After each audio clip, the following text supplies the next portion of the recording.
understanding something intellectually is very different than understanding something spiritually. To understand something spiritually, you must experience it. And in order to experience it, you have to experience it in your imagination as an I am, but you must be able to feel it. Our feelings are the things that take place in our body. It says, Neville says, and I have this on next to my bed where I live in Maui, make your future dream a present fact by assuming the feeling of the wish fulfilled. So whatever it is that you would like to experience in your life, remember, your imagination is yours. Everything that now exists was once imagined. Therefore, everything that is going to exist must first be imagined. Okay? Henry David Thoreau had probably the greatest definition of success that I have ever heard. He said, if you advance confidently in the direction of your own dreams and endeavor to live the life which you have imagined, you will meet with a success unexpected in common hours. It will chase after you if you can place into your imagination what it is that you would like to attract and begin to feel it. Listen to Neville. This is one of my most favorite quotes from The Power of Awareness. That which you feel yourself to be, you are. And you are given that which you are. So assume the feeling that would be yours were you already in possession of your wish. And your wish must be realized. So live in the feeling of being the one you want to be, and that you shall be. Every feeling makes a subconscious impression. And unless it is counteracted by a more powerful feeling of an opposite nature, it must be expressed. Your feelings are different from your thoughts. Your feelings are what you experience in your body. The dominant of two feelings is the one expressed. I am healthy is a stronger feeling than I will be healthy. I am healthy says I feel healthy, and I feel healthy. I feel great. I don't determine if I am well on the basis of what it says on a piece of paper or on the basis of what somebody else out there tells me. I live my life feeling within my body that I am strong, I am capable, I am able. And that is not just something that I say. It's not just an affirmation. An affirmation is an intellectual exercise. This is a spiritual knowing within that I am well, I am content, I am prosperous. But the words that Neville used there are the subconscious. Every feeling that you have makes a subconscious impression upon your body and upon your awareness. Now you need to understand the subconscious mind of yours. Your subconscious mind rules your life. 96 to 97% of everything that you do is done as a result of your subconscious mind. And when your subconscious mind gets programmed, it goes ahead and responds to whatever it is your conscious mind has placed into it. I was 18 years old. I was in the United States Navy for 4 years. And they sent me to a school in Bainbridge, Maryland to become a radioman and a cryptographer. And we spent an hour a day, every day, for the first 3 or 4 weeks we were there, on a typewriter, learning Morse code. Okay? And my conscious mind had to program my subconscious mind. Now this subconscious mind of yours is operating all the time. You're sitting here watching a television show. You got up, you picked up your remote control, you turned the channel on, you got dressed, you ate lunch, you went to the bathroom, you go to work, you get into your car, you drive to work, you don't think about what I'm going to do. everything that is going on in your life, everybody in here in this room, you got here through your subconscious mind. You didn't have to think about every single thing that you were doing, but there was a time when you did in order to learn that. This habitual subconscious mind of yours rules your life. So I'm 18 years old, I'm taking Morse code. Here's the alphabet, a little bit of it anyway.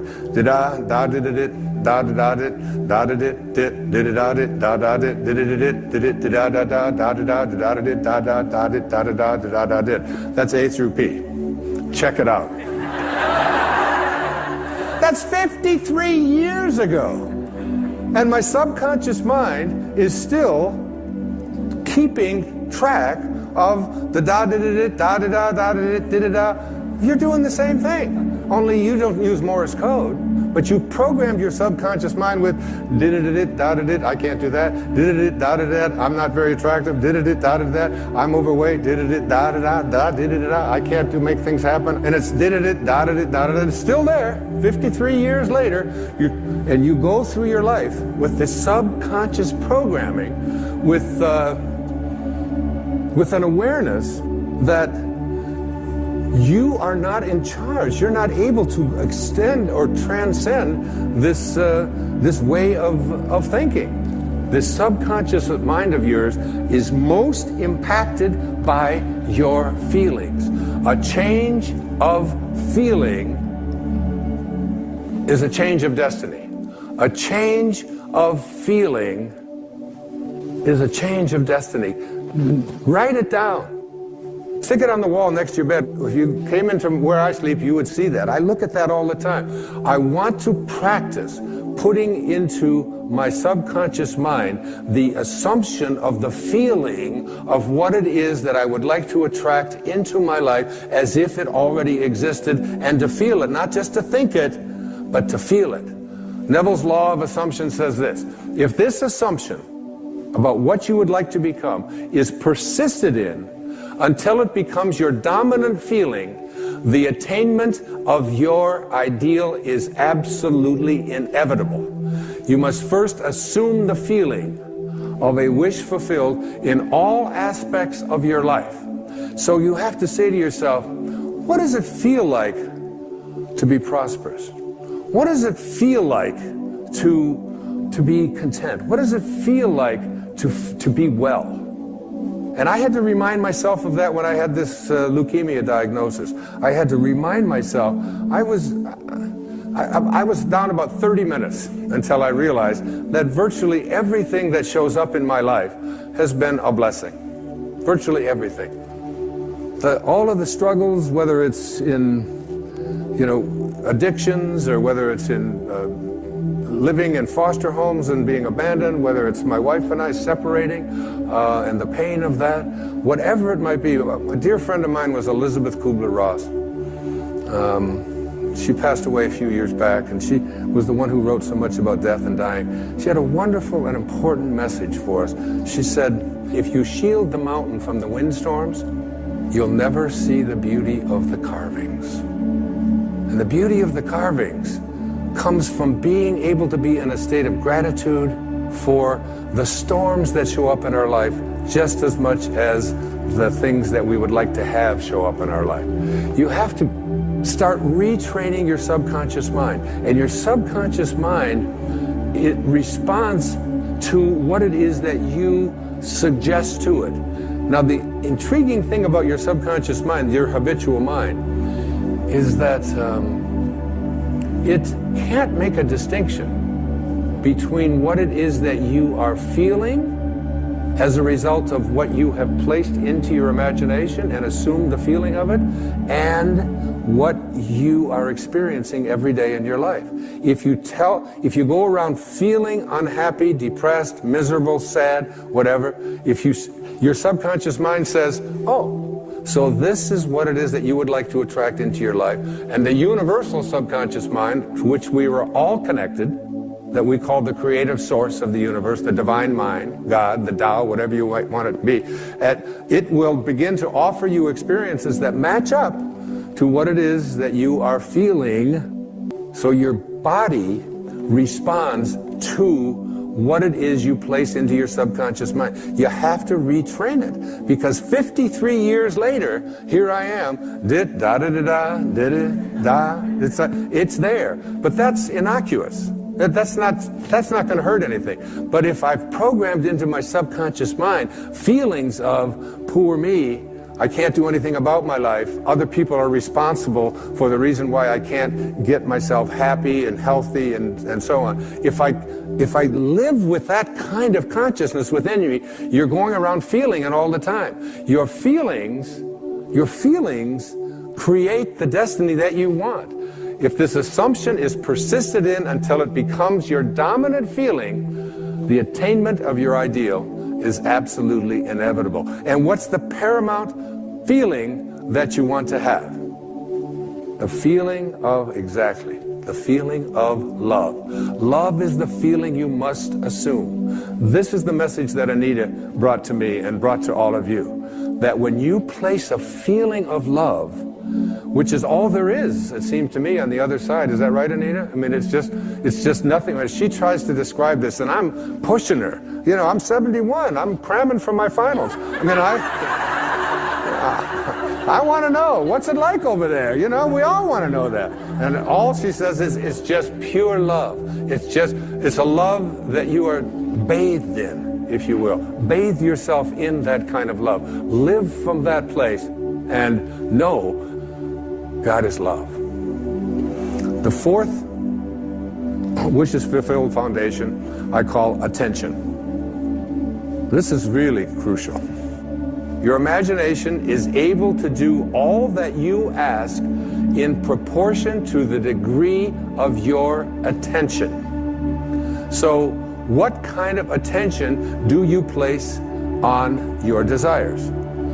Let's say, well, I'll give you an example, the one of myself with this business of this chronic lymphocytic leukemia. My kids just got me this wonderful gift. I hadn't had it before. They wanted me in the 21st century. It's called an iPad. I just got my first email address, and I'm not telling anybody what it is. But it's just this wonderful, they got this wonderful feature that I really think we should have in life. And it's called trash, which I had never seen before. They were explaining this to me. So anything that comes in that you don't want, you just push this little button, it's just like this, and it goes like this. It actually moves, and and it makes a little sound. And then there's a little button over on this side that says delete, you know? So it's something you put into the trash, and then you hit delete, it's gone forever. That's the kind of way you want to use your attention. There are two kinds of attention, according to Neville. Subjective attention and objective attention. Subjective attention is different from objective attention. You want to use subjective attention, not objective attention. Neville says there's an enormous difference between attention directed objectively and attention directed subjectively. And the capacity to change your future depends on the latter. Whatever you have placed into your imagination, you always go to your reality and call that which does not exist as if it did. I am, and I have a rule about it. It's don't complain and don't explain. You don't have to explain what you have placed into your imagination. It is totally yours. One of my great teachers in my life in my early doctoral years was Dr. Abraham Maslow. He said, become independent of the good opinion of other people. Trust yourself. Subjective attentions, you, and only you, capital Y-O-U, are the subject that impacts the burning desire in your imagination. You are living and feeling as if your future dreams are a present fact. Objective attention, you become the objectified result of other people telling you what you can't do, what's impossible, and so on. Subjective attention, mine is mine. I have an image that I use, I call it the super glue method. And when I have an intention about what it is, including doing this program, when I have an intention about making this program a reality, and it involves a lot of money and a lot of expense, a lot of people, a lot of things have to come together. It involves going over into my writing space every single day, never giving up on it. Even if I don't feel like writing, 4 or 5 hours every single day, because I superglue my intention into my imagination. And I don't allow anybody else's opinions to do anything to distract from that. I don't care if they tell me I can't do it, or if it's impossible, or it'll cost too much, or we can't do it. My intentions are superglued there. And I have that do not disturb sign placed on my imagination, and it is mine. Use this. Don't allow anybody else's opinions. Don't allow what it says on the internet. Don't allow the research. Don't allow what anybody out there tells you is possible or not possible for you.